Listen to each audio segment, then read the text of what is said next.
Boeing Airlines, the company that we so love and adore, the company that definitely didn't assassinate the guy that's trying to out their horrible business practices, um, and the company that apparently goes to Michael's and crafts their airplanes out of wood and super glue. Yeah, so if you go on a Boeing airplane, expect it to fail, and only go if you actually have a death wish, because odds are you're probably gonna find that something's gonna be going wrong. You're probably gonna see bolts rattling, and you're probably gonna be handed a wrench by the flight attendant, like, here, all right, everyone, tighten up the screws before takeoff.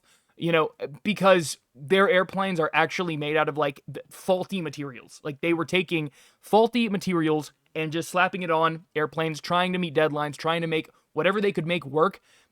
And you can see where that would go wrong. Now you may wonder, why in tarnation would Boeing, a company that's supposed to be, like, their whole business face or business plan is quality, and like everyone looks at Boeing almost like Delta. They're a great airline. They're super safe, definitely safer than Spirit and Frontier.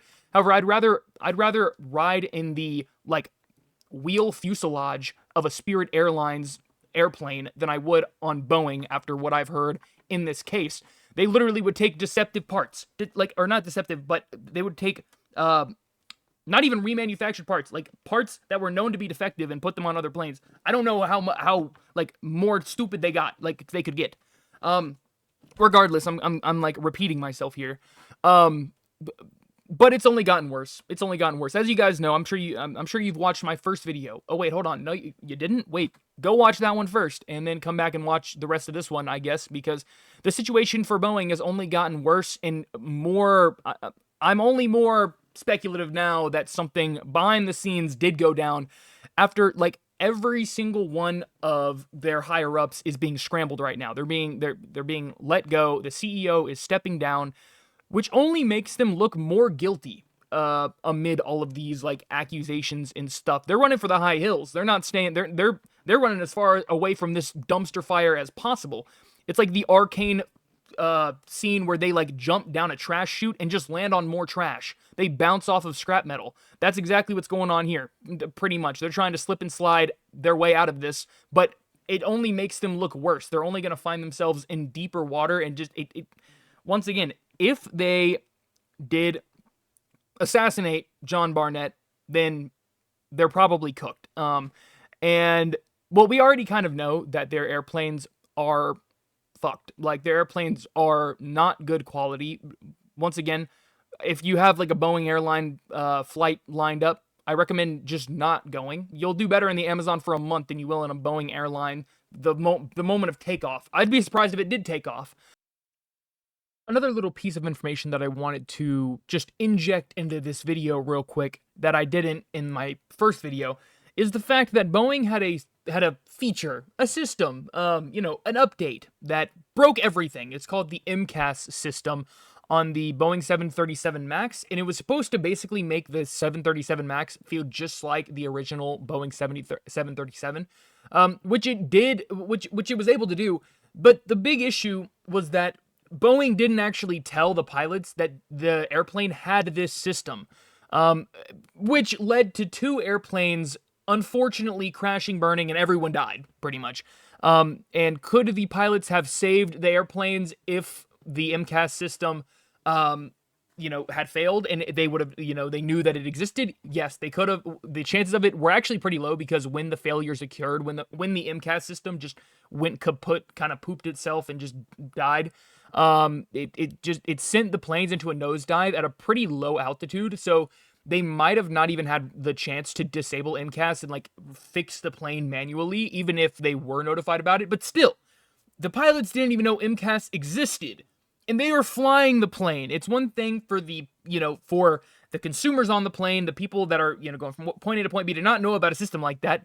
That's fine. But when the people actually flying the aircraft don't even know the systems that are in place on that aircraft, what in the world? You are opening yourself up for a world of catastrophic failures, which it did. The system literally had the plane going directly downward, like vertically down.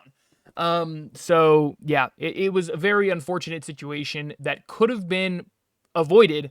And I looked at the like steps on actually how to like disable MCAS, and it is like 10 steps. It's 11 steps, but it's easy. Like it's just something you would have to memorize and remember just in case something did happen.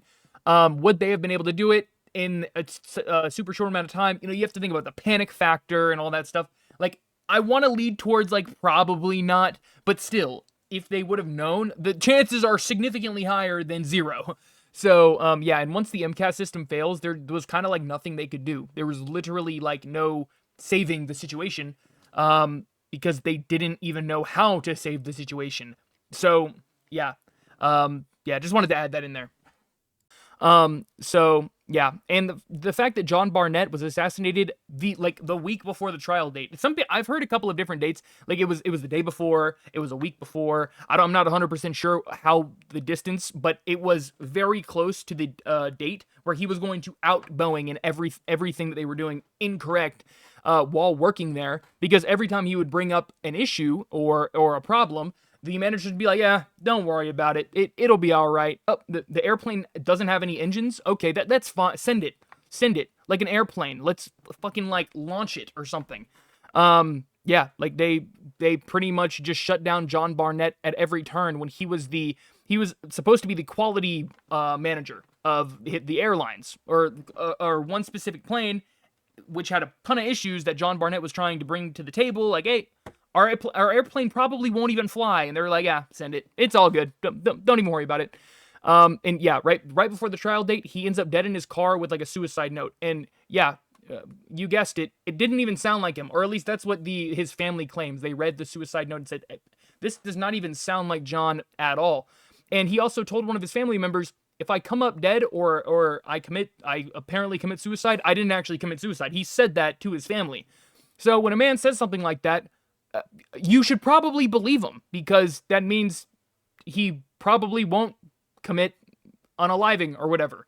I've already said the word. I'm already fucked. YouTube is probably going to push my video down to the bottom of the algorithm, never to be seen, never, the light of day will never hit my video.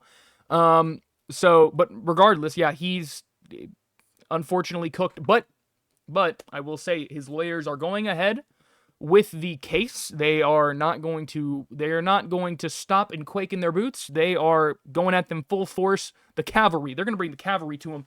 And you know, from what I've seen, it looks like there's pretty definitive evidence that Boeing definitely was not making their airplanes up to standard. And another reason for that was because the FAA was allowing them to just check off their own quality controls and stuff. Like, oh, that's good. Like, the people that were working on these planes could just do it themselves instead of an outside inspector coming in, like, and telling them that, yeah, your airplane's good. No, they were just doing it themselves. So what are they going to do? They're going to probably just try to meet production deadlines and sacrifice quality.